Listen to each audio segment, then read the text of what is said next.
계시록 17장 1절부터 18절까지 한독하겠습니다. 또 일곱 대접을 가진 일곱 천사 중 하나가 와서 내게 말하여 가로되 이리 오라. 많은 물 위에 앉은 큰 음녀에 받을 심판을 내게 보이리라. 땅의 임금들도 그로 더불어 음행하였고 땅에 거하는 자들도 그 음행에 포도주에 취하였다 하고 그 성신으로 나를 데리고 광야로 가니라. 내가 보니 여자가 붉은 빛 짐승을 탔는데 그 짐승의 몸에 참난된 이름들이 가득하고 일곱 머리와 열 뿔이 있으며 그 여자는 자줏빛과 붉은빛 옷을 입고 금과 보석과 진주로 꾸미고 손에 금잔을 가졌는데 가정한 물건과 그의 음행에 들어온 것들이 가득하더라. 그 이마에 이름이 기록되었으니 비밀이라. 큰 바벨론이라. 땅의 음녀들과 가정한 것들의 음이라 하였더라. 또 내가 보매 이 여자가 성도들의 피와 예수의 증인들의 피에 취한지라. 내가 그 여자를 보고 기이 여기고 크게 기이 여기니 천사가 가로되 왜 기이 여기느냐. 내가 여자와 그의 탄바 일곱 머리와 열 뿔을 가진 짐승의 비밀을 내게 이르리라. 네가 본 짐승은 전에 있었다가 시방 없으나 장차 무저갱으로부터 올라와 멸망으로 들어갈 자니 땅에 거하는 자들로서 창세 이후로 생명책에 농명되지 못한 자들이 이전에 있었다가 시방 없으나 장차 나올 짐승을 보고 기이 여기리라. 지혜 있는 뜻이 여기 있으니 그 일곱 머리는 여자가 앉은 일곱 산이요 또 일곱 왕이라. 다섯은 망하였고 하나는 있고 다른 이는 아직 이르지 아니하였으나 이르면 반드시 잠깐 동안 계속하리라. 전에 있었다가 시방 없어진 짐승은 여덟째 왕이니 일곱 중에 속한 자라. 저가 멸망으로 들어가리라. 네가 보던 열 뿔은 열 왕이니 아직 나라를 얻지 못하였으나 다만 짐승으로 더불어 임금처럼 권세를 일시 동안 받으리라. 저희가 한 뜻을 가지고 자기의 능력과 권세를 짐승에게 주더라. 저희가 어린 양으로 더불어 싸우려니와 어린 양은 만주해 주시오 만왕의 왕이심으로 저희를 이기실 터이요 또 그와 함께 있는 자들 곧 부르심을 입고 빼내심을 얻고 진실한 자들은 이기리로다. 또 천사가 내게 말하되 네가 본 바 음녀에 앉은 물은 백성과 무리와 열국과 방언들이라. 내가 본 바 이 열불과 짐승이 음녀를 미워하여 망하게 하고 벌거벗게 하고 그 살을 먹고 불로 아주 사르리라. 하나님이 자기 뜻대로 할 마음을 저희에게 주사 한 뜻으로 이루게 하시고 저희 나라를 그 짐승에게 주게 하시되 하나님 말씀이 응하기까지 하심이니라. 또 네가 본 바 여자는 땅의 임금들을 다스리는 큰 성이라 하더라. 하나님의 재앙이 마지막 재앙들이 거듭되자 마귀와 짐승과 거짓 선자는 자기 세계가 심각한 타격을 받고 위태로운 줄을 알고 결정적 타개책을 내는 것 같습니다. 그건 새 들어온 영 귀신을 통해서 온 천하 임금들을 미혹하여 하나님의 교회를 말살하는 것입니다. 엿새 대접을 큰 강 유브라데에 쏟으니 강물이 말라서 왕들이 오는 길이 열렸는데 이 광경은 이상 중에 요한에게 보이신 거고 이 광경에 담긴 교훈은 하나님의 재앙이 거듭되어 사악한 삼조일체가 최종적 파멸을 자초하게 만드신다 하는 것일 겁니다. 실제로 지금 근동에 있는 유브라테스 강이 갑자기 마르더니 왕들이 이만한 2억 대군을 이끌고 이런저런 무기를 써서 말을 교회들과 신자들에게 물리적 타격을 가하는 게 아닙니다. 엿새 재앙은 이미 적그리스도가 출현해서 온 세상이 그를 경배하고 그의 사악한 핍박에 가담한 상태인 겁니다. 적그리스도의 권세는 인류 역사에서 아무도 휘두르지 못했을 정도로 강력해서 자기를 경배하지 아니하는 사람은 며칠든지 얼마든지 죽이게 합니다. 그런 핍박이 이미 상당 범위에서 끝났을지 모릅니다. 죽지 않고 살아남은 신자가 몇이나 될지 아무도 단정할 수는 없습니다만은 얼마가 되든지 적그리스도의 단일 정부에 물리적으로 저항할 수 없는 상태입니다. 혹 장할 힘이 있다 하더라도 그들은 그런 전쟁 치르지 아니할 믿음이 있는 분들입니다. 이런 정황에 비추어서 마귀와 짐승과 거짓 선지자가 온 천하 왕들을 모아 전쟁을 일으킨다는 것은 이미 힘없는 소수로 전락한 사람 보기에 교회를 완전히 박멸하려는 것일 겁니다.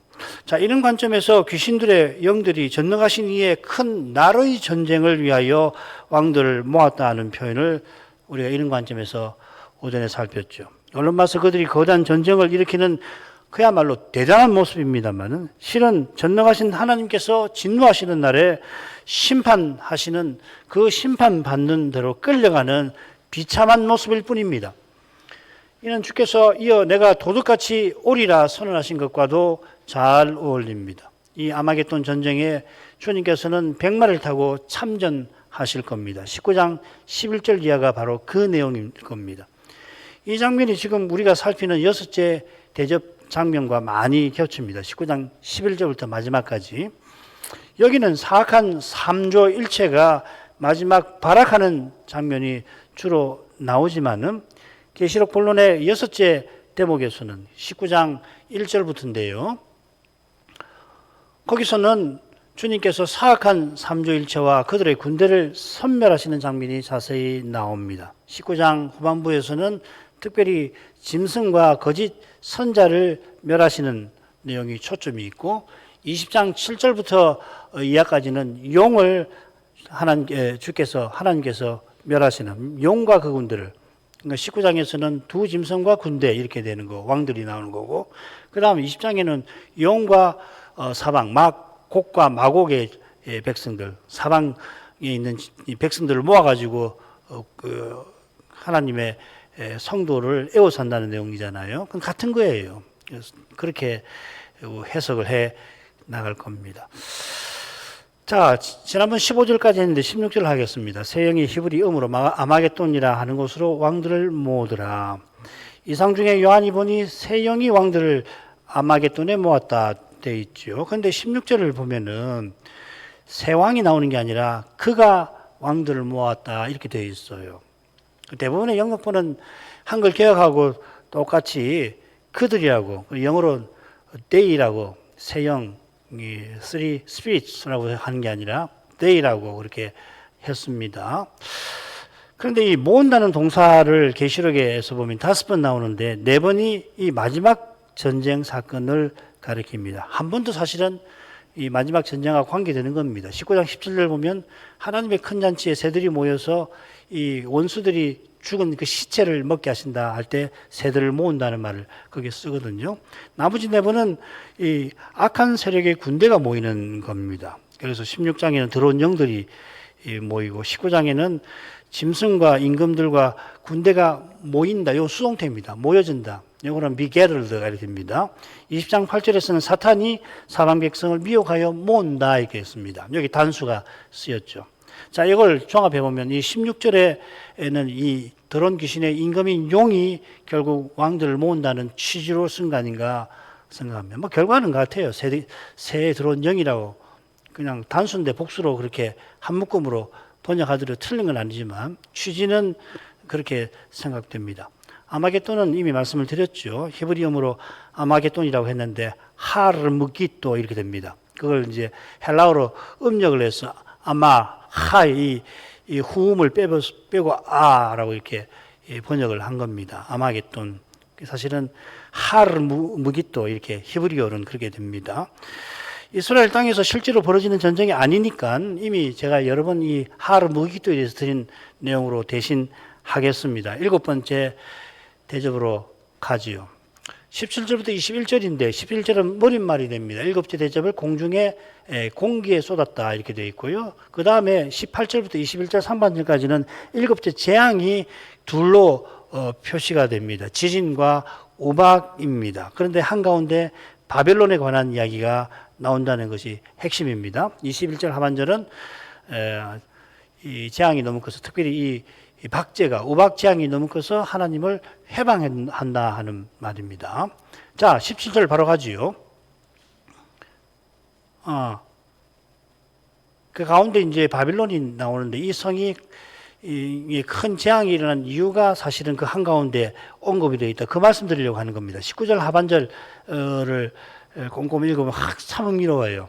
왜 이 큰 바벨론 그리고 그와 결탁된 만국의 성들이 무너지고 파괴되는가, 그 이유가 19절 하반절이라는 겁니다. 번역으로는 조금 불분명합니다만 그 점을 염두에만 두십시오. 제가 19절 하반절에 설명을 해드리겠습니다. 17절로 갑시다.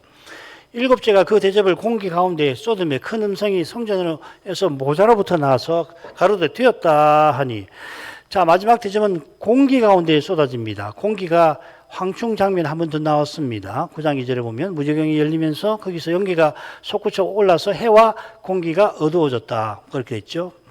여기 이 공기 가운데라고 새겼지만은 오전에 말씀드린 것 같은데 짐승의 보좌 위에 쏟은 것처럼 공기 위에 쏟았다 이렇게 되어 있습니다. 에피라고 되어 있습니다.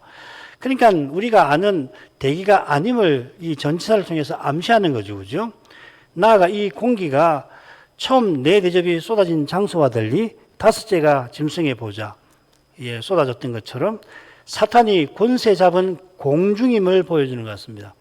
같은 말이거든요. 이 공중이란 말이 에베소서 2장 2절에 나오는데 공중의 권세 잡은 자, 그 공중하고 여기 공기랑 같은 말입니다.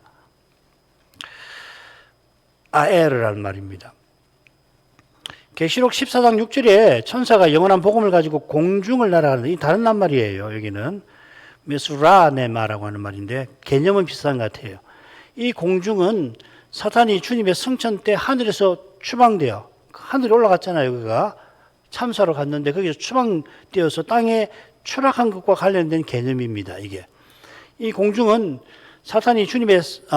이는 사탄이 주님의 부활과 승천으로 말미암아 무저경에 갇힌 것과 붙어 있는 거라고요.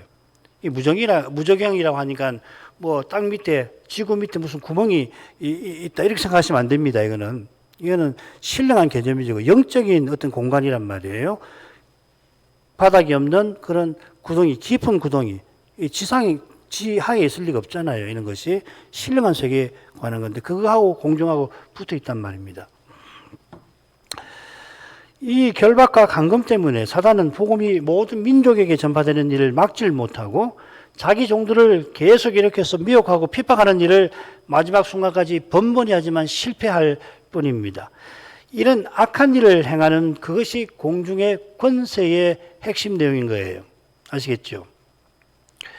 죄와 허물로 죽은 인생이 세상 풍속을 좇고 공중의 권세 잡은 자를 따른다. 또 그건 뭐냐? 육체의 악한 욕심을 따라 지낸다. 그 말하고 같은 거란 말이죠. 공중의 권세는 결국은 타락한 이 인생, 죽기를 두려워하는 인생의 그 두려워하는 그걸 이용해 가지고서 사람이 육체의 악한 욕심을 따라 지내도록 자꾸 속여서 그렇게 살게 만드는, 스스로 멸망에 빠지게 만든다는 이야기잖아요. 그게 공중의 권세의 내용이란 말이죠. 그리고 그런 자들 중에서 자기 종을 세워서 이 미혹을 해서 배교하게 만들고 또 힘을 끌어모아서 때때로 교회를 핍박하게 하는 그게 공중의 권세라 이 말입니다. 그 공중에 하나님께 재앙을 내리셨다 이 말입니다. 아시겠죠?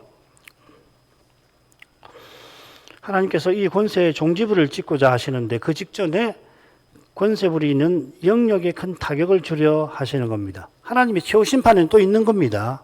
이건 마지막 재앙이에요. 마지막 심판이 아니고요. 그 직전에 있을 이 재앙이라고 생각하셔야 됩니다. 이게 굉장히 어려운 내용인데 일곱째 재앙, 곧 마지막 재앙이 쏟아지니 큰 음성이 성전에서 나와서 보좌로부터 납니다. 이 일곱 대접의 머릿말 16장 1절에 보면 큰 음성이 성전에서 나서 일곱 천사에게 일곱 대접을 쏟으라고 명령했지요. 이제 지시대로 마지막 대접까지 쏟으니까 큰 음성이 성전에서 또 보좌로부터 납니다. 그러니까 이건 하나님, 보좌에 앉으신 하나님의 음성이겠죠. 그죠? 하나님께서 되었다 하십니다. 이 되었다는 낱말이 첫째, 둘째, 셋째, 다섯째 대접 쏟을 때 나온 말입니다. 이루어졌다 하는 말입니다. 지금은 완료 시제를 썼어요. 다 되었다 하는 말입니다. 하나님께서 내리라 하시던 마지막 재앙들이 마침내 다 시행되었다 하시는 겁니다. 재앙이 시행되었으면 이제 마지막 심판만 남는다, 그 뜻이기도 합니다. 자, 두 번째로 가죠. 앞서 줄거리에서 이 부분에 요지 말씀드렸습니다. 한가운데 재앙의 이유로서 바빌론이 하나님 앞에 기억하신 바 되었다는 사실이 나오고 앞뒤로 지진과 우박 재앙이 구체적으로 나옵니다. 좀 더 엄밀하게 말하면 이 지진 재앙 가운데 바빌론에 관한 내용이 나오는 겁니다. 1절 번개와 음성들과 내성이 있고 또 큰 지진이 있어 어찌 큰지 사람이 땅에 있어 오므로 이같이 큰 지진이 없었더라. 큰 성이 세 갈래로 갈라지고 만국의 성들도 무너지니 큰 성 바빌론이 하나님 앞에 기억하신 바 되어 그의 맹렬한 진노의 포도주 잔을 받으며 각 섬도 없어지고 산악도 간데 없더라. 또 중수가 한 달란트나 되는 큰 우박이 하늘로부터 사람들에게 내리매 번개 음성 내성 음성들 내성 이건 하나님이 보좌에서 통치하심이라고 4장 5절에서 우리가 생각했죠. 이과 아울러서 지진과 우박이 나오면 하나님이 죄범한 세상에 특별히 심판을 내리신다. 재앙을 내리시거나 심판 내리시는 거라 우리가 이미 공부했습니다. 번개와 음성들과 뇌성이 또 지진이 성소 이상 장면들에 주로 나오거든요. 그렇게 보면 여기는 성소 이상 장면이 아니니까 예외처럼 보입니다만 음성이 성소에서 났으니 결국 성소 이상과 결과적으로 다를 바가 없다 하는 겁니다. 이 지진이 하나님의 진노와 재앙에 속하는데 이번 지진은 최종적 재앙입니다. 그래서 지진 이 용례를 쭉 보시면은 되겠습니다. 6째 이내 큰 지진도 이번처럼 마지막 재앙이죠, 그죠? 그 왕들이 뭐 산들 들어 자기 위에 쏟아져라 뭐 그러지 않습니까?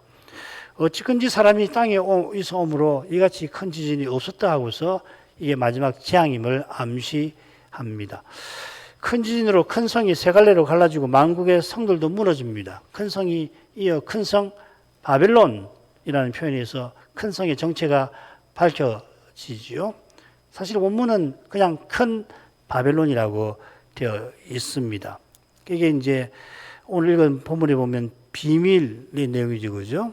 내가 이 음녀의 비밀을 이마에 이름이 기록되었다고 해서 비밀이라 하고 큰 바벨론이라 큰 성은 빠지고요. 크다라고 하는 것을 강조를 하고 있습니다. 좀 이따 말씀드리죠. 큰 성 바빌론이 세 갈래로 세 조각이 이게 되었다는 말하고 여기서 쓰입니다. 세 조각이 된 것은 둘째 다른 천사가 무너졌다 큰 성 바빌론이여 경고하던 그 말씀이 이루어졌다는 말이겠죠. 바빌론이 무너졌다는 것은 바빌론이 따르던 만국의 성들도 무너진 것을 함축합니다. 시각적으로 바빌론이라는 큰 성이 있다고 떨리시고 그 주변에 만국의 성들이 있는 것처럼 보입니다만은 결국 음녀의 안전물은 백성과 무리와 열국, 이 만국이라는 말을 갖습니다. 방언들이니라 하는 말씀처럼 만국이 바벨론을 따르다가 함께 마지막 재앙을 받게 된 것을 가리킵니다. 이 각섬이 없어지고 산악이 온데간데 없다 하는 것도 큰 지진의 결과일 겁니다. 우리가 6째 인장면에서 봤죠. 지진의 결과가 큰 성의 파괴와 섬과 산악의 소멸로 표시되어 있는데 그 둘 사이에 중요한 내용이 나옵니다. 큰 성 바빌론이 하나님 앞에 기억하신 바 되어 그의 맹렬한 진노의 포도주를 받음에 이렇게 됐습니다. 이 구절에 골자만 딱 되면 바빌론이 하나님 앞에 기억하신 바 되었다입니다. 기억한다는 말이 이 계시록의 이곳에만 나오는 것처럼 같은 동사가 요한복음에 3번 나오는데 3번 모두 제자들이 훗날 예수님께서 하신 말씀을 기억했다 할 때 쓰이는 아주 독특한 말입니다. 한글 개역은 하나님께서 바벨론을 기억하신 것으로 그래서 높임말을 썼죠. 뭐 괜찮습니다. 처음 세 다른 천사가 중에 둘째가 무너졌다 큰 바벨론이여 하고서 하나님이 바벨론을 심판하실 일을 전했는데 하나님께서 그가 전하게 하신 그 말씀을 기억하신 것이 되겠습니다. 그래서 이 바벨론 음녀에 관해서 이 계시록에 나오는 경우를 쭉 뽑았는데 뭐 큰 성 바벨론 혹은 그 큰 성이라고도 하고 그냥 큰 바벨론 또 큰 음녀라고도 나오고 또 음녀 혹은 여자 이렇게 셋으로 구분해서 볼 수가 있습니다. 참고하십시오. 하나님 앞에 기억하신 바 되었다 하신 것은 하나님의 맹렬한 진노의 포도주를 받기 위함입니다. 이렇게 번역해야 합니다. 계시록 18장에도 보면 하나님은 이 음녀의 불의한 일을 기억하신지라 하고 이 심판을 내리시잖아요. 그죠? 지금 여기 번역된 대로 받으며 하면은 진노의 포도주가 바벨론이 세 갈래로 쪼개진 것을 가리키겠죠. 그죠? 세 갈래로 쪼개졌고 이 진노의 포도주를 받았다 이렇게 되는 거죠. 그러나 원문대로 해석하는 게 좋아요. 그러면 바벨론이 이 포도주를 받기 위하여 기억하신 바 되었다. 이 재앙을 통해서. 진노의 포도주를 받는다는 것은 결국 최종 심판을 받는 겁니다. 불못에 들어가서 고통만 불에 살라지는 겁니다. 계시록 14장 10절이 그것이거든요. 그리고 여기 맹렬한 진노라는 말은 일곱 대접에 쓰인 그 진노에다가 또 진노를 뜻하는 낱말 하나가 더 붙었어요. 오르게라는 말인데요. 이 오르게가 6번 나오는데 전부 최후 심판에 관한 겁니다. 그 쉬모스라고 하는 말은 이 최후 심판도 가리키기도 하지만은 재앙을 가리킬 때 주로 나오고 이 쉬모스라는 말이 최후 심판을 안 가리키는 건 아닙니다만은 이 오르게라는 말이 나오면은 최후 심판이거든요. 여기 둘을 겹쳐 썼습니다. 오르게의 쉬모스 이렇게 되었습니다. 바벨론이 세 갈래로 된 것이 마지막 심판이라면은 그러면 우박재앙으로 사람들이 하나님 회방하는 장면은 어울리질 않죠. 그죠? 그죠? 바벨론이 받을 심판이 어떤 것인가? 17장에서 조금 다뤄집니다. 그래서 17장 처음에 보면은 음녀가 받을 심판을 보이리라 그렇게 하잖아요.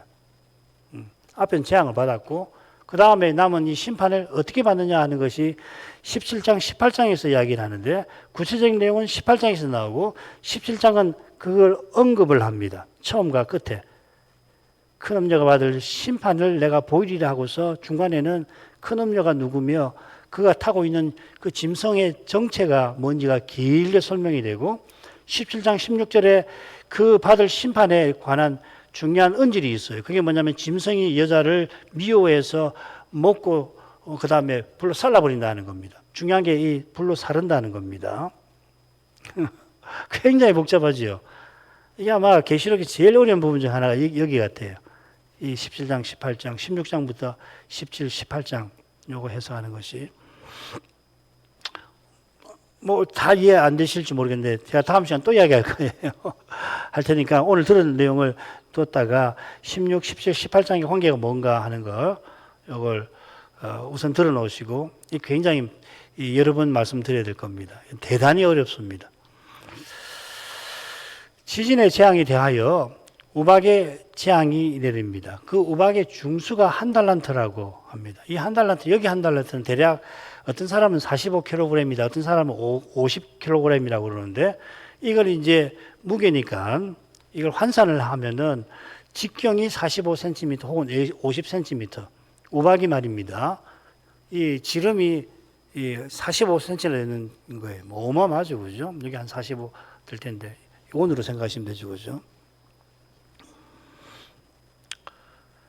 이 우박이 하늘에서 떨어지잖아요. 그러면 뭐 피해가 막심할 뿐만 아니라 공포가 어마어마할 겁니다. 이 우박이 헌데 해재함과 마찬가지로 그 사람들에게 짐승 숭배한 자들에게 내린다 했습니다. 이 우박재앙은 하나님의 신비한 역사에 의한 겁니다. 짐승의 나라와 세계는 더 유지될 수 없는 그런 재앙이 쏟아져 내린다는 겁니다. 그런데도 넷째, 다섯째 장면과 마찬가지로 하나님을 이들이 회방합니다. 망하여 죽게 생겼는데 아직 목숨이 붙어 있으니까 목숨 붙어 있는 그 목숨으로, 그 숨으로 하는 것이 회방이에요. 이건 아직 완전한 심판받기 전이죠. 그죠? 짐승을 숭배하는 그들의 마음이 이처럼 악해지는 겁니다. 귀신들은 표적 행하시는 예수님 앞에 떨었지요. 귀신의 임금과 화신과 거짓 선자에게 미혹당한 이들은 양심이 화인 맞은 상태, 심판을 도무지 피할 수 없는 상태에 추락합니다. 악이 죄가 얼마나 죄악된지를 가장 생생하게 보여주는 장면 중 하나일 겁니다. 교회를 핍박할 때도 드러나지만은 그게 맞먹는 어쩌면 그보다 더 악한 아니 이런 일을 당하고 망하여 당장 죽게 생겼고 심판이 또 기다리는데 하나님을 회방한다는 거예요. 이해되십니까? 하나님 역사는 이해 못하죠, 이런 것들은. 그러나 죄는 이렇게 무섭다는 것을 우리는 잊어서는 안 됩니다.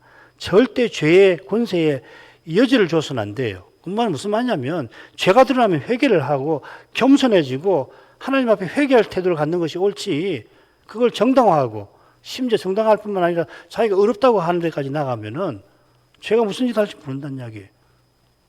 뭐 믿는 사람이야 이런 데 떨어질 리가 없게 하시겠지만은, 그러나 죄는 여전히 무서운 거예요. 저주지요. 사람이 어떻게 이렇게 되었을까? 귀신보다도 못하잖아요. 그 다음 17장으로 가겠습니다.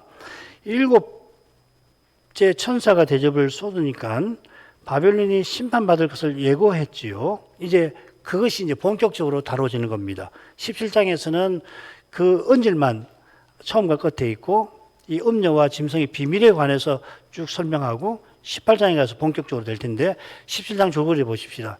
1절부터 3절 상반절까지 머릿말 같은 겁니다. 큰 음녀가 받을 심판을 내가 보이리라 천사가 얘기합니다. 그 다음 요한이 보니까 여자가 짐승을 탄 것을 보아요. 그걸 보고서는 야, 이거 정말 기이하다. 사도가 보고서 굉장히 기이한 거예요. 무슨 이런 일이 있지? 그러니까 짐승하고 여자하고가 혼연일체 같이 지금까지 계시가 된 거 아니에요? 그런데 그러니까 이 여자하고 짐승의 관계라고 하는 것이 이 혼연일체로 간다는 이것이 너무너무 기이했다는 거죠, 그죠? 천사가 그 비밀을 내가 일러주겠다 하고서 그 다음에 8절부터 14절에서는 주로 이 짐승에 대한 이야기가 길게 나와요. 음녀보다는. 음녀 이야기는 어디 길게 나오냐면은 두 번째 부분에 나옵니다. 3절 하반절부터 6절 상반절에 음녀 이야기가 길게 나오죠, 그죠? 그 다음에 천사가 비밀을, 음녀와 짐승의 비밀을 말해주겠다고 하고서 실제로는 짐승에 대한 비밀을 주로 길게 이야기합니다. 이게 성경의 기가 막힌 이 줄거리예요. 반복 안 하는 거거든요. 그리고 15절부터 18절에 큰 음녀가 자기가 탄 짐승에게 망하게 되는 겁니다. 그 설명을 이렇게 밑에 해놨으니까 넘어가죠. 오늘은 1절부터 3절 상반절까지, 1절, 2절까지만 하게 될 겁니다. 또 일곱 대접을 가진 일곱 천사 중 하나가 와서 내게 말하여 가로되 이리 오라. 많은 물 위에 앉은 큰 음녀에 받을 심판을 네게 보이리라. 땅의 임금들도 그로 더불어 음행하였고 땅에 거하는 자들도 그 음행의 포도주에 취하였다 하고 또 성신으로 나를 데리고 광야로 가니라. 일곱 대접 가진 천사가 한 천사겠죠. 와서 요한에게 말합니다. 일곱 대접이 계시록 16장에서 다 쏟아졌는데 일곱 대접 장면의 한가운데, 일곱째 대접 한가운데에서 예고한 바벨론 심판의 주제가 여기 17장에서 이제 다뤄질 참입니다. 그걸 암시하는 거죠. 그러니까 이 천사는 누구일까? 일곱 중에 누구일까? 저는 일곱째 천사일 것 같은데 일곱 천사 중 하나라 이렇게 밝힙니다. 이것은 일곱 대접 재앙이 짐승의 나라에 심대한 타격을 준 것과 바벨론이 이제 심판받는 것이 연결되어 있다는 것을 말하려고 하는 것 같아요. 저는 아마 일곱째 천사일 것 같은데 왜 이렇게 표현했나 하는 겁니다. 이 천사는 요한들을 이리 오라 하고서 음녀의 심판, 이걸 풀어서 음녀의 받을 심판을 보여주겠다 합니다. 역시 일곱 대접 천사 중 하나가 다시 한번 요한에게 이리 오라 하고는 어린 양의 신부를 보여주겠다 할 겁니다. 21장 9절에 비슷합니다. 여기서 일곱 대접 가진 천사 중 하나가 이리 오라 요한에게 이야기해 산으로 데려가서 이번에는 누굴 보이냐면 어린 양의 신부를 보여줍니다. 여기서는 음녀의 심판을, 그러니까 음녀하고 어린 양의 신부가 대조되는 거죠, 그죠? 음녀는 큰 음녀라고 불리고 이는 많은 물 위에 앉은 사실과 붙어 있습니다. 음녀도 어린 양의 신부도 요한의 이상에서 성의 이미지로 등장하지요. 이 성, 예루살렘 성, 바벨론 성이죠, 그죠? 어린 양의 신부는 거룩한 성이고요. 음녀는 큰 성이라고 불립니다. 이 새 예루살렘 성을 거룩한 성이라고 불러요. 큰 성이라고 불리는 것은 영과 짐승이 큰 말 하는 것과 붙어 있고 그들이 감히 위대하신 하나님을 위조하려고 힘을 추구하는 자기를 위대하게 만들고 크게 만드는 성격을 보여주는 것 같습니다. 그런 성격이 음녀 바빌론에도 있습니다. 어린 양의 신부인 예루살렘은 하나님께 속하고 하나님과 교통하는 하나님의 것으로서 하나님과 교통하는 그 성격을 지니는 거예요. 그게 거룩함이죠. 새 예루살렘 규격이 12,000 스타디온이고 바빌론의 추정 규격 그건 이 15장 14장이 있죠, 그죠? 14장 끝에 그 보면은 이 1,600 스타디온의 피가 쭉 쌓였다고 하는 거 보면은 그게 예루살렘 성 바깥이거든요. 그러니까 이게 이 바벨론의 규격으로 추정이 된단 말이에요. 아시겠죠, 그죠?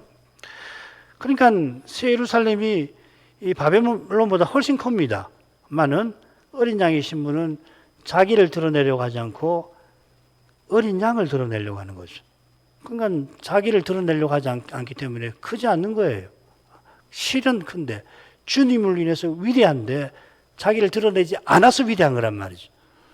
아시겠습니까? 자기를 드러내지 않고 그리스도를 드러내면 위대해지는 거란 말이에요. 비슷한 건데요. 제가 신학교에서 늘 강조하는 게 있습니다. 오늘날은 창의력이 시대입니다. 새로운 거, 창의로운 거, 남이 말하는 거, 새로운 거. 그걸 내야 학계에서도, 신학계에서도 마찬가지입니다. 일반 학문도 마찬가지고요. 신학계에도 똑같아요. 창의. 오직 한 가지입니다. 참된 창의는 그리스도 드러내는 거예요. 그분만 창의, 그분만 새로운 거라고요. 예수님만 새로우신 분이라고요. 그리스도를 드러내면 반드시 새로운 거라고요. 그런데 그러지 않고 새로워지려고 새로운 거, 남이 말하지 않는 거 자꾸 이야기하면은 그러면 그리스도를 못 드러내고 자기를 드러내는 것밖에 안 된단 말이죠. 내가 신학생들한테 늘 강조합니다. 그렇게 하면 안 된다. 현대학문을 여러분이 배우고 그런 현대학문의 결과인 책들을 읽으니까 자꾸 그렇게 되기 쉽지만은 새로운 것은 그리스도를 드러내면 그분이 새로우신 거다. 사람도 마찬가지입니다. 그리스도를 드러내면 그 사람에게 그 사람이 좋아요. 새롭다고요. 그리스도를 드러내니까 위대하지요. 살기는 매우 평범하게 삽니다. 이 세상에 드러나게 이 세상에서 뭘 이루려고 살지 않으니까. 이 세상 사는 같이 힘과 꾀로서 자기의 뜻을 이루려고 그래서 자기 완성을 하려고 발부둥을 치는 자기 개발서가 차고 넘치는 이런 세상에서 자기를 드러내려고 앙다님을 쓰는 이런 세상에서 그렇게 살 게 뭐가 있나? 바울처럼 당장 떠나서 주와 함께 있을 욕망 가진 이것이 더 좋다고 이런 믿음이 있으면은 그렇게 안 한다고요. 안 하고 뭐 하느냐? 일상에서, 평범한 일상에서, 하나님 주신 그 자리에서, 하나님께서 맺게 하신 관계에서, 관계가 좋기도 하고 까다롭기도 해요. 하나님이 하라고 하신 그 일을 행하면서 그리스도를 드러내면 위대한 거라고요. 아시겠죠? 그게 거룩함이고요. 그래서 교회의 속성에는 통일, 거룩함, 통일성, 보편성, 이 보편성하고 위대함하고 붙어 있을 텐데 이 보편성은 사람에게 절대 안 나오는 겁니다. 사람은 아무리 많은 사람을 들어모으고 이 민족, 저 민족, 이 언어, 저 언어, 지금 민족, 나라, 방언, 백성이라는 게 그거 아니에요. 보편성과 관련되는 거란 말이죠. 다 모으더라도 보편성 안 나옵니다. 사람을 아무리 다 모아서 거기서 회의를 하고 별짓을 다 해도 보편이 나오느냐? 모든 사람이 다 받아들일 수 있는, 모든 사람이 추구할 수 있는 그런 가치가 거기 나오느냐? 안 나와요. 어디 있느냐? 그리스도께 있단 말이에요. 교회의 보편성은 그리스도를 모시고 그리스도를 드러내니까 보편적이란 말이죠. 지금은 인종 등등 대한민국 국가에서도 경상도교회, 전라도교회, 무슨 함경도교회 이렇게 됩니다만은 왜 그러냐면 그리스도를 드러내지 않기 때문에 전라도교회, 경상도교회 그게 무슨 소리입니까? 경상도교회 가서 전라도 말씀에는 따돌림 당하고 반대로 되면은 그게 무슨 교회예요? 그런데 그게 현실이죠. 왜 그렇게 되느냐? 그리스도를 드러내지 않으니까 그 말이라고요. 그 거룩함이 중요하다고요. 지금 여기서 거룩함은 보잘것없이 보일 수 있습니다. 거룩한 길을 가면은 그럴 수 있어요. 그렇지만 그게 위대한 겁니다. 영원한 겁니다. 새로운 겁니다. 거기서 기쁨을 누리셔야 한다고요. 다른 데서 기쁨을 찾으려고 하지 마시고 그리스도를 드러내는, 내게서 그리스도가 드러나는 그 작은 거, 거기서 기쁨을 맛보셔야 된다고요. 이게 새로운 거라고요. 이게 내 영혼을 새롭게 하는 거라고요. 영혼이 새롭게 하는 거라고요. 이게 기독교 아니에요? 그죠? 그 이야기라고요, 지금. 왜 큰 바벨론이라고 하는가? 정말 큰가? 계시록에 보면 새 예루살렘이 거의 10배 가까이 커요. 7배 가까이 클지 모르겠습니다. 계산 안 해봤지만. 7배 정도 되겠네요, 그죠? 1600 곱하기 7 하면은 뭐 7배 좀 더, 7배, 8배 사이 아닙니까? 그럼 왜 크다고 하느냐? 그게 이 세상의 본질하고 붙이는 거라고요. 위대해지려고 하는 거. 육신으로 행하려고 그 위대해지려고 하는 거.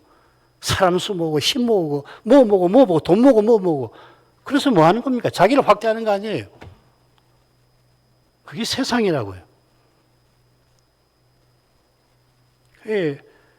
이사야 53장에 나오는 오실 메시아는 강포를 싫어하시고 괴사가 없는 분이라 거짓이 없고 폭력을 하지 않는다. 히브리서에서 어떻게 합니까? 아버지를 의지하시고 아버지께 기도하시는 거란 말이죠. 이게 기독교라고요. 이걸 터득하는 거라고요. 거룩함. 거룩하신 주님을 예배에서 배워야 된다고요. 그러면 달라지는 거라고. 안 배우면 어떻게 되느냐? 그 사람이 그 사람입니다. 10년, 100년, 1000년을 종교생활을 해도 사람은 절대 안 바뀌는 거라고요. 주의 영광을 배워야 된다고. 그러면 그 영광이 나를 바꾸어요. 안 바꾸고 견딜 수 없게 하시는 거라고요. 그게 좋은 거라고요. 아무런 갈등도 없어. 말씀드려도 갈등이 없어. 그 이상한 거 아니에요? 현실은 뭡니까? 죄와 죽음 현실이 버짓이 있는데 말씀을 들었으면 도전이 있을 거 아니냔 말이에요. 그렇게 살아서는 안 된다는 이 압박감이라는 게 당연히 생기죠. 하루를 살면 후회할 일이 생기고 내가 그리스도를 얼마나 드러냈나 통탄할 만한 부끄러운 것들이 드러나잖아요. 그럴 때 해답은 그리스도를 보는 거라고. 예배에서 주의 영광을 뵙는 거라고요. 그럼 바뀝니다. 바꿔주시는 거라고요. 내가 그리스도와 함께 십자가에 못 박혔나니 그런 적 이제는 내가 산 것이 아니 오직 내 안에 그리스도가 사신 것이라. 이 신비가 우리가 그리스도를 믿는 믿음을 통해서 실현되는 거라고. 그 주님을 전심으로 믿을 때 오냐 하고서 이제 내가 성신으로 네 안에 사니까 내가 너를 통해서 나를 의지하는 너를 통해서 내가 나를 너를 통해 드러내마. 네 소명에서, 네 일상에서, 네 하는 일에서, 네 관계에서 내가 나를 드러내마, 나타내마 하시는 거 아니에요. 이게 우리 개혁파 구원론의 핵심이라고요. 성경에서 이걸 배워야 된다고요. 가십시다. 음료가 크다라고 하는 거 많은 물 위에 앉은 것과 붙어 있습니다. 이 많은 물은 뭐냐면 백성, 무리, 열국, 방언, 세상이죠. 그렇죠? 마찬가지로 다섯째 부분 끝에 이 여자는 땅의 임금들을 다스리는 큰 성이라 소개되었습니다. 온 세상을 자기 아래 두고 있으니 사람 보기에는 과연 큰 성입니다. 사람 볼 때는 가장 크겠죠. 큰 음녀가 심판을 피하지 못하는데 2절에 나옵니다. 땅의 임금들도 그로 더불어 음행하였고 땅에 가는 자들도 그 음행의 포도주에 취하였다 하였습니다. 땅의 임금들도 땅에 가는 자들도 음녀와 행음합니다. 음녀의 음행이라는 건 뭐냐면 하나님 아닌 다른 것을 섬기는 우상숭배, 짐승 섬기는 겁니다. 결국 하나님을 섬기는 교회를 핍박하는 이 두 가지로 요약할 수가 있습니다. 이게 이제 음녀 바벨론의 정치하고도 붙어 있는 겁니다. 나중에 설명할게요. 땅에 가는 자들이 짐승을 신으로 경배하고 짐승을 섬겨 교회를 핍박하는 자들이죠.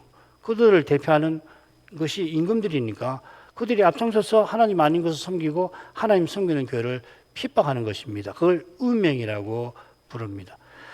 자, 이들과 음행하는 음녀가 대체 누군지를 당연히 이제 살펴야 하는데요. 뭐 아주 결론만 말씀드릴게요. 이 계시록을 해석하는 3개 혹은 4개 학파가 있습니다. 과거론자, 미래론자, 역사론자, 그리고 관념론자. 우리는 관념론자에 가깝지만 조금 다릅니다. 우리 교회는. 과거론자는 음녀를 누구라고 하냐면, 우리랑 가장 신앙이 비슷한 그 부분적 과거론자들은 여기 음녀는 바벨론은 예루살렘이라고 합니다. 유대인들, 예도냐 백성들이라고 해석합니다. 혹은 로마 제국이라고 하는 사람도 있어요. 역사론자들 중에는 뭐 여러 가지 이유가 있는 주장이 있는데 가장 재밌는 게 있으면 중세 로마 가톨릭입니다. 그래서 웨스민 신앙고백서에 보면은 거기 교황을 적그리스도라고 그렇게 초판에는 되어 있죠. 그 다음 세대주의는 미래론자들인데 적그리스도와 결합된 마지막 세계 체제 이렇게 해석을 많이들 합니다. 그 다음에 관념론자들은 그런 거 어떤 마지막 시대의 어떤 그 체제나 이런 거가 아니고 역사 내내 하나님을 대적하는 종교적, 정치적 구조라 이렇게 보통 해석을 합니다. 그 외에도 인본주의다 혹은 세상주의다 뭐 해석하는 것들 있는데 다 이 17장, 18장, 16장부터 18장, 14장이 한번 나오고요. 안 맞습니다. 저는 김홍준 목사님 설명이 제일 설득력이 있다고 생각됩니다. 그 소개 오늘 간단하게 먼저 할게요. 우선 음료라고 부른 것은 배도한 교회라는 말입니다. 이 바벨론의 출발은 교회인데 배도한 교회입니다. 이것은 성도들의 피와 예수 증인들의 피에 취했다라고 하는 데서도 짐작이 됩니다. 왜 그렇습니까? 배도한 교회는 거룩한 성과 달리 힘을 추구해서 그렇게 해서 정치적 성격을 갖고 힘을 추구하는 데는 반드시 강포하게 되어 있습니다. 액턴경이 한 용한 말이죠. 그죠? 절대 권력은 권력은 부패하고 절대 권력은 절대 부패한다. 라는 말이 그 말 아니에요. 그리고 이 벨기에, 네덜란드 신앙고백서에도 있죠. 그죠? 참교회와 거짓교회를 이 식별하는 실질적인 기준이 하나 있는데 거짓교회는 참교회를 박해한다, 핍박한다는 겁니다. 힘을 추구해서 그런 겁니다. 교회에서 힘을 추구하면은 반드시 이렇게 되는 거라고요. 억누른다고요. 그래서 바벨론은 처음에 배도한 교회인데 이 힘을 추구해서 정치적 성격을 가지는 거예요. 거짓 선생들이 처음에는 금욕주의를 가르치다가 금욕주의가 사람의 욕망을 없애지 못하거든요. 금욕주의는 사람의 욕망을 조금 삭감할 수는 있어요. 의지력으로. 금욕하니까 그냥 방탕한 사람보다는 금욕한 사람이 조금 더 욕망을 줄일 수는 있지만 욕망 자체를 없앨 수가 없을 뿐 아니라 이 금욕주의로 욕망을 이기려고 하는 이 의지 말이에요. 이 태도 때문에 오히려 욕망이 종이 되는 거란 말이에요. 그래서 거짓 선지자들이 처음에는 매우 경건한처럼 하다가 나중에 어떻게 되냐면은 타락하면은 욕망의 종이 되는 겁니다. 그게 디모데전서 4장, 6장이 특별히 나오고요. 베드로후서 2장이 좋은 가르침이죠. 그건 뭐 교회사에 얼마나 많이 나오는지 모릅니다. 오늘도 마찬가지예요. 중세 가톨릭 교회가 타락할 때 얼마나 권력을 추구했는지 압니다. 사실상 중세 유럽을 지배했죠. 모든 왕들이 교황에 가서 조아렸습니다. 왕 중에 왕이었습니다. 그럴 수밖에요. 그리스도를 하늘의 유패를 감히 시켜놓고서 자기가 그리스도의 대리자라고 참칭을 했으니 그럴 수밖에 없죠. 그러니까 음녀 바벨론이 결국 뭐와 같으냐면 교회랑 비슷한데 교회에 대립되는데 결과적으로는 어떻게 하냐면 하나님 나라에 대립하는 그런 세력을 구축한다는 겁니다. 이 하나님 나라와 정확하게 대립하는 하나의 세계가 세상인데 바벨론은 이 세상의 한 중요한 부분을 이룬다는 겁니다. 그 밑에 부분이 그겁니다. 아래는 뭐냐면은 붉은 용의 화신인 짐승, 적그리스도의 국가체제이고 위는 적그리스도 국가체제가 태우고 이고 있는 그 국가의 찬란한 영화, 문화, 종교의 내용입니다. 이렇게 해석하셨습니다. 저는 이 해석이 굉장히 좋다고 생각해요. 그래야 이 본문을 해석하는데 도움이 되거든요. 오늘은 이만큼 하죠. 이 정도 하고 다음 시간에 이 말이 어떤 뜻인지를 조금 더 설명하고 17장 이 둘째, 셋째 쭉 설명해 나가도록 하겠습니다. 기도하십시다. 거룩하신 아버지여, 저희가 바벨론의 비밀에 관하여 생각하게 하시고 미미하지만 바벨론의 정체에 관하여 조금이지만 깨닫게 해주셔서 감사드립니다. 저 그리스도가 온 세상을 미혹하는 그 시대에 배도한 교회가 결국 어떻게까지 타락하는지 바벨론을 통해서 교훈해 주십니다. 이미 교회 역사에 비슷한 현상이 나타난 줄 아오나 그런 현상의 성격이 믿음의 길을 걸어가며 당면하고 대면하는 현실에서 여실히 드러나고 있다는 것을 저희가 분명히 알게 하셔서 이러한 성격을 말씀의 빛 가운데서 늘 통찰하고 우리의 부패한 본성에서 쉼없이 일어나는 이 악한 것들을 철저하게 부인하고 나갈 수 있게 해 주옵소서. 무엇보다 참된 예배로 주를 가까이 해서 주의 영광을 베푸서 그 영광의 형상을 본받아 일상에서 소소한 일과 일상적 관계와 혹은 이런저런 어려운 처지에서 소명과 사명을 받들고 나가는 이 일이 사람 보기에는 아무것도 아닐지 모르지만 결코 작은 일이 아닌 것을 주의 앞에 아뢰입니다. 누가 하나 주목하지 아니할 스스로도 일상의 궤적을 그저 밟아갈 뿐이라 오늘도 하나님께서 힘주셔서 주신 이 자리에서 그래서 작은 일이지만 주의 주시는 힘을 받아 믿음으로 그리스도를 드러내고 살아갈 뿐이라 스스로도 큰 의미를 부여하지 아니하는 그런 현실에서 실은 주님께서 주의 몸과 지체를 통하여 신령한 전쟁을 벌이고 계시는 이것을 꼭 깨닫게 하옵소서. 그런 겸손한 자를 하나님께서는 받아 쓰셔서 위대한 일을 친히 이루어 나가시겠나이다. 예수님 이름으로 기도합니다. 아멘.